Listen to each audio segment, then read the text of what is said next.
Hello everyone, this is Jordan. Welcome back to the Daily Gold YouTube channel.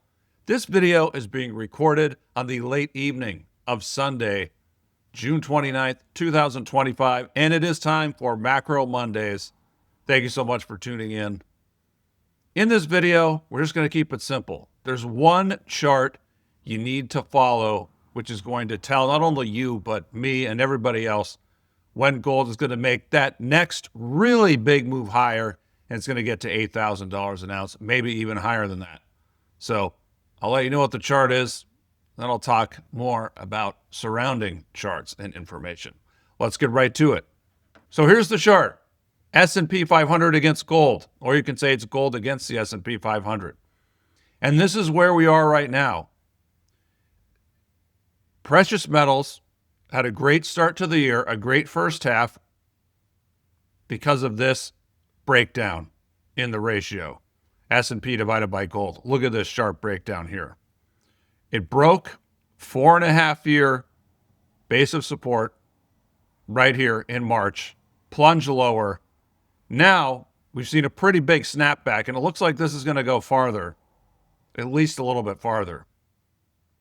But the very big picture stepping out, as we can see in this 100-year chart, is look at this support right here. This is the COVID low. Of course, this is the low that we had, call it, earlier this month or the end of last month.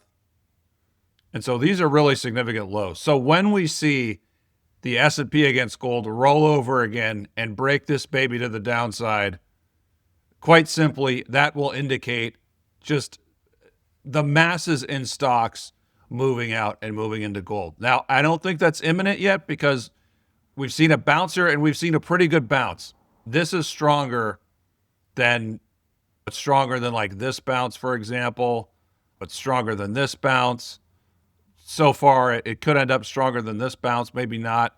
So far, this tells me this could carry for a little bit while longer. Then, of course, it could. You look at these things, you could get some consolidation, some digestion for a little while. So that's possible. But the reality is, eventually, when this baby breaks down, whether it's 2026, or let me know in the comments if you think this is going to be 2026 or 2027.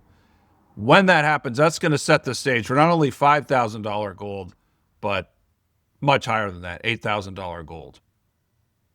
And I've talked about this for years and years. When you get a real true bull market in precious metals, a secular bull market like you had here, and even in the 1930s, gold is outperforming the stock market. Money is moving out of the stock market and moving into gold aggressively. And that continues for a number of years.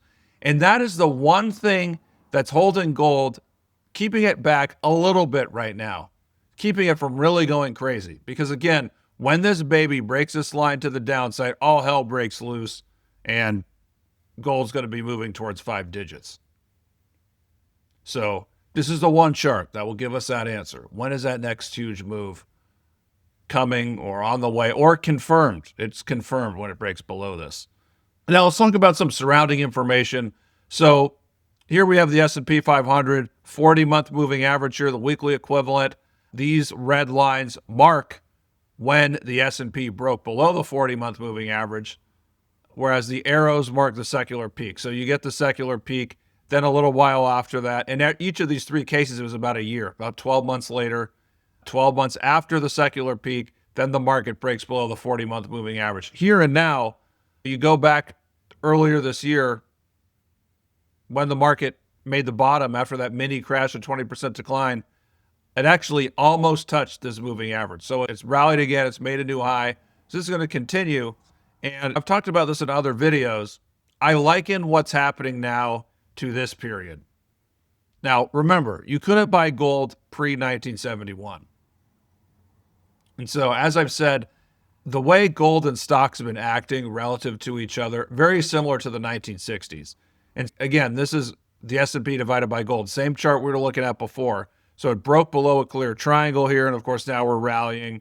It's going to rally to the underside of this. Then it's going to roll over again. But that's very similar to what we saw as far as the stock market against the gold stocks. Not against gold, because yes, we did get the signal here against gold in 72. You can see here clearly. But the S&P against the gold stocks, so we got that signal right here in 1965, or this did peak here. It came back to the 40-month moving average, and actually the 80-month as well. Because if we go back here, I didn't talk about this, but these moving averages, these are the equivalent to the 40-month and the 80-month. So we can see here, 40-month, 80-month, 40-month, 80-month. It broke below.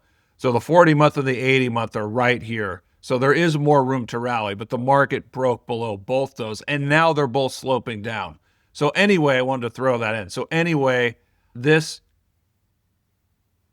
could be where are we in 1966 based on all that? We could be, but that's the reality. The reality is I think this is a better indicator of where we are now than this. And so the thing I want to mention is the S&P against the gold stocks, this peaks right here, and then it would confirmed, you had a confirmed breakdown here in 65. And so that came, the S&P still made a higher high a couple years later. 65 was the breakdown, 60 was the peak. But look at the S&P. The S&P didn't peak till the very end of 68. So that's similar to where we are here and now. S&P is making a new high, but it's broke down against gold, and it's not going to make another new high. So that's the similarity to where we are compared to today. Now, last thing I want to talk about, just a review of everything. So we have gold here, gold against the 60-40 portfolio, gold against the S&P here. So now this is inverted. Gold divided by the S&P. Usually I look at it like this. And so we can clearly see these lines indicate when gold made its breakout move against the 60-40 portfolio, which is 60% the stock market, 40% the bond market total return. So here, the move began in 72. Move began at the end of 01, early 02. And this time around, I mark it at the beginning of this year. And this data will update tomorrow, but this is going to pull back, even gold against the 60-40. So we are going to see a pullback here. But in recent months, as we know, broke out of a 10-year base. And that was powered by this breakout in gold against the S&P 500. And so why have we had such a strong move in precious metals this year? This. Look at how strong gold has been in real terms. When gold gains in real terms like this, especially against the stock market, that's money moving out of stocks and coming into gold, and that spills over into silver, gold stocks, juniors, etc. And here is the line we're looking at. You know, this line, when does all hell break loose for gold and precious metals? Positively, it's got to break above that line. Again, tell me in the comments, do you think that's coming in 2026 or 2027? I don't think it's coming this year. I think this is declined too much in favor of the stock market. So that's where we are for the video. I know that this is not significant new information for you, but this is going to be the key. This is really the last big marker, I think, for gold and precious metals. When it breaks this pattern, going back to 2014, this big bottoming base. Again, you had the mini breakout here, and that move in real terms, that powered these huge moves in the sector. And so when we get that move, it's going to be what we've seen. It's going to be everything on steroids. Silver going past 50 to 100, gold going to 5, 6, 7,000, miners and juniors just going crazy. So it all boils down to that one chart. Leave a comment. Let me know what you think. And thank you so much for tuning in. Hope you had a great weekend, and I hope you guys have a great week ahead. Thank you so much. I'll talk to you guys again in the next video.